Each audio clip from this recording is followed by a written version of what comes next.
Bismillahirrahmanirrahim. Assalamualaikum warahmatullahi wabarakatuh. Kali ini kita berada di podcast Duriman Ali, yaitu menuju politik di 2024. Bintang tamu kita saat ini adalah Bapak Zulkifli Motalu SAP. Untuk kepada beliau dipersilakan. Perkenalkan nama. Oke, ya terima kasih. Assalamualaikum warahmatullahi wabarakatuh. Saya Zulkifli Motalu, calon anggota DPRD Provinsi Gorontalo, insya Allah di tahun 2024 nanti. Terima kasih. Baik, kita berbicara tentang konstelasi politik yang akan datang di 2024 nanti, Pak.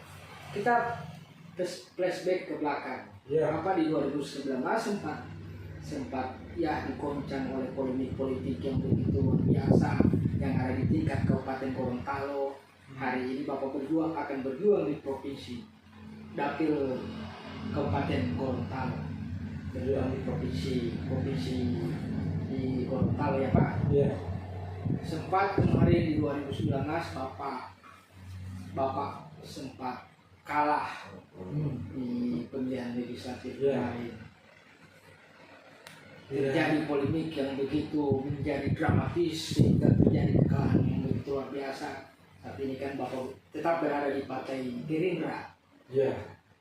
Pertanyaan saya gini Pak, bagaimana apa tujuan Bapak akan berjuang di pemilihan legislatif di 2024 nanti? Ya. Karena kemarin sempat kalah, tapi hari ini Bapak memberanikan diri kembali mencalonkan diri di 2024. Ya. Apa motivasi Bapak? Silakan Pak. Ya. Terima kasih atas pertanyaan-pertanyaan yang dilontarkan kepada saya. Perlu diketahui bahwa dunia politik merupakan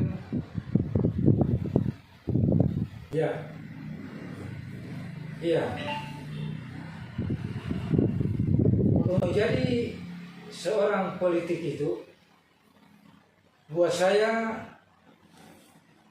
itu adalah perjuangan. Mengapa harus disebut perjuangan? Karena kita itu dipilih oleh rakyat dan kita memang mengharap untuk menjadi wakil rakyat. Jadi kita harus benar-benar bagaimana keterwakilan kita, insya Allah di parlemen nanti itu akan dirasakan langsung oleh rakyat yang kita wakili. Kira-kira begitu. Mungkin itu motivasi Bapak. Jadi Bapak yang melihat bagaimana dengan keadaan rakyat, seperti apa keadaan rakyat, sehingga Bapak memberanikan diri kembali di 2024 untuk bertarung di kancah dunia perpolitikan Provinsi Gorontalo, begitu ya Pak? Iya. Lihat kondisi rakyat, bagaimana keadaan bahwa mungkin kita flashback lagi ke belakang, mungkin di tahun-tahun yang kemarin yang pernah kita lalui kan, bagaimana aspirasi rakyat yang diperjuangkan itu seperti apa, mungkin ada aspirasi rakyat yang ingin disampaikan tetapi tidak terwujud, tapi hari ini Bapak hadir untuk berani memperjuangkan aspirasi rakyat, Berani bertarung lagi di 2024. Ya. Jadi itu ya Pak. Ya. Jadi langkah selanjutnya bagaimana Pak untuk Saya sedikit bercerita latar belakang saya selama ini ya. Saya itu adalah pelaku ekonomi. Jadi saya juga prihatin melihat ekonomi kerakyatan. Jadi saya itu berpikir bagaimana kebermanfaatan ekonomi yang selama ini saya kelola bisa dirasakan juga oleh orang lain. Oleh sebab itu saya mengambil keputusan bagaimana, apa cara saya atau apa kira-kira yang boleh saya lakukan untuk bisa meningkatkan pendapatan masyarakat. Sebetulnya kalau buat saya pribadi saya sudah selesai. Secara ekonomi saya sudah selesai. Baru dalam hal-hal yang lain saya juga sudah selesai. Misalnya soal pendidikan untuk keluarga. Saya punya istri kan pegawai negeri sipil. Artinya walaupun penunjang itu ada. Iya. Artinya walaupun saya tidak lagi membiayai istri, jelas istri punya pendapatan. Iya. Kedua, soal saya punya tanggungan keluarga, ada anak, itu pun sudah selesai. Karena anak saya itu cuma berdua, satu sudah jadi anggota Polri. Tapi itu tidak memberikan kepuasan batin kepada saya melihat situasi dan kondisi yang dihadapi oleh masyarakat itu. Masyarakat itu banyak mengeluh, Pak. Mereka tidak begitu merasakan secara langsung apa itu manfaat wakil-wakil yang mereka kirim ke parlemen. Itu selalu mereka mengeluh. Kata mereka, setelah pemilihan sudah tidak kelihatan lagi itu calon anggota dewan yang sudah mereka pilih. Ya, berangkat dari pengeluhan dari masyarakat itu, saya berpikir kasihan kan rakyat sudah memilih dia untuk menjadi keterwakilan mereka di parlemen. Kalau sekarang saya kan punya tujuan untuk ke DPRD Provinsi Gorontalo. Jadi saya berinspirasi kira-kira bagaimana kalau diri saya itu bisa hadir di parlemen nanti dan bisa bermanfaat untuk masyarakat luas. Oleh sebab itu saya mengambil keputusan kegagalan di 2019 itu merupakan pelajaran dan pengalaman saya. Jadi bagi seorang tokoh politik yang memang betul-betul darahnya itu mengalir politik, dia tidak pernah berhenti untuk berjuang demi kepentingan rakyat. Makanya saya memutuskan tetap maju di 2024, insya Allah dipilih oleh rakyat menjadi wakil mereka di Dewan Perwakilan Rakyat Provinsi Gorontalo. Itu berbicara tentang filosofi kehidupan beliau. Nah, saya ingin kembali ke pertanyaan selanjutnya. Apakah Bapak yakin dengan ketika ada aspirasi rakyat, apakah Bapak yakin memperjuangkan aspirasi tersebut di Dewan Perwakilan Rakyat Provinsi Gorontalo? Karena kalau kita berbicara tentang aspirasi, itu aspirasi itu secara luas oleh masyarakat kan. Jadi masyarakat itu sebegitu banyaknya aspirasi, maka itu harus kita perjuangkan karena keyakinan yang seharusnya kita laksanakan di DPR itu adalah aspirasi. Bagaimana pendapat Bapak? Apakah Bapak benar-benar ingin memperjuangkan rakyat yang sebegitu sulitnya untuk mendapatkan kebijakan-kebijakan pemerintah? Oke. Ini pertanyaan ini sangat menyentuh hati saya ya.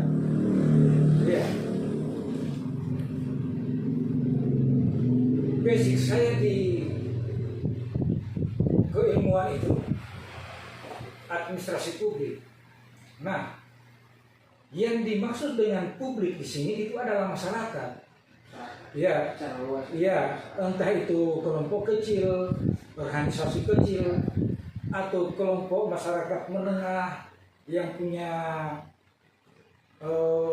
satu kondisi yang perlu membutuhkan perhatian kita.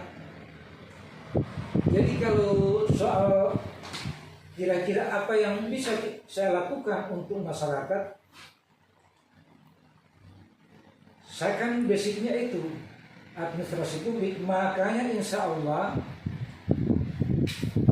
bagaimana saya bisa mempetakan problem-problem yang dihadapi oleh masyarakat selama ini. Misalnya kalau kelompok masyarakat ini dia harus membutuhkan apa, kalau kelompok masyarakat ini harus dia membutuhkan apa. Itu memang memerlukan satu teori ilmu. Maka oleh sebab itu saya yakin dengan keilmuan yang saya miliki, insya Allah bisa bermanfaat kita berbagi untuk masyarakat yang lain yang membutuhkan teori itu. Begitu kira-kira. Itu kira-kira. Ya. Ya, kalau kita berbicara ya tentang Dewan Perwakilan Rakyat, Ya. murni memperjuangkan rakyat, aspirasi rakyat, di mana kita melihat bahwa rakyat yang ingin ekonominya lebih meningkat dari yang sebelumnya, ya misalnya lah tersebut bahwa rakyat itu sejahtera. Ya. Ya, apakah langkah yang seperti itu yang mau akan dilakukan di DPR? Iya. Saya ini bahkan orang lapangan. Profesi saya itu dalam keseharian itu selalu berada di tengah-tengah masyarakat. Jadi saya itu selalu menggali kira-kira problem apa, masalah apa yang selalu dihadapi oleh masyarakat, baik itu dalam jangka pendek maupun jangka panjang. Ini kan nanti akan kita petakan lewat teori ilmu yang kita miliki, teori ilmu yang kita sudah pelajari. Memang di lapangan itu berbagai macam situasi dan kondisi yang kita alami itu, Pak. Terutama problem ekonomi, dan kedua problem pendidikan. Artinya masyarakat sudah memperoleh pendidikan yang selama ini jadi cita-cita orang tua, terus itu tidak sesuai harapan. Karena apa? Saya belum bisa mengambil kesimpulan di situ ya, apakah ini ada adik pemerintah yang programnya tidak begitu kena sasaran atau gimana gitu. Oleh sebab itu insya Allah kalau memang Allah menghendaki saya untuk menjadi pekerja rakyat, kita akan melakukan pemetaan. Kira-kira begitu, Pak. Oh, kalau berarti berbicara tentang ekonomi ya. Iya. Iya, mengatasi pengangguran, iya, meningkatkan pendapatan rakyat, iya, atau melakukan satu terobosan-terobosan baru yang berkolaborasi dengan pemerintah, baik itu pemerintah provinsi maupun pemerintah kabupaten kota. Begitu. Kalau kita berbicara tentang DPR, Ya. yaitu kalau menurut dalam Undang-Undang Dasar 1945 pasal 20A ayat 1 menyebutkan bahwa Ya. Dewan Perwakilan Rakyat memiliki fungsi legislasi, fungsi anggaran, dan fungsi pengawasan. Ya. Bagaimana pendapat Bapak tentang hal tersebut? Ya. Memang ketika pemerintah melakukan atau menyusun program-program kerja di satu anggaran itu juga akan masuk peran parlemen, terutama wakil-wakil rakyat yang duduk di parlemen. Kita akan lakukan penelitian terhadap pengajuan program pemerintah.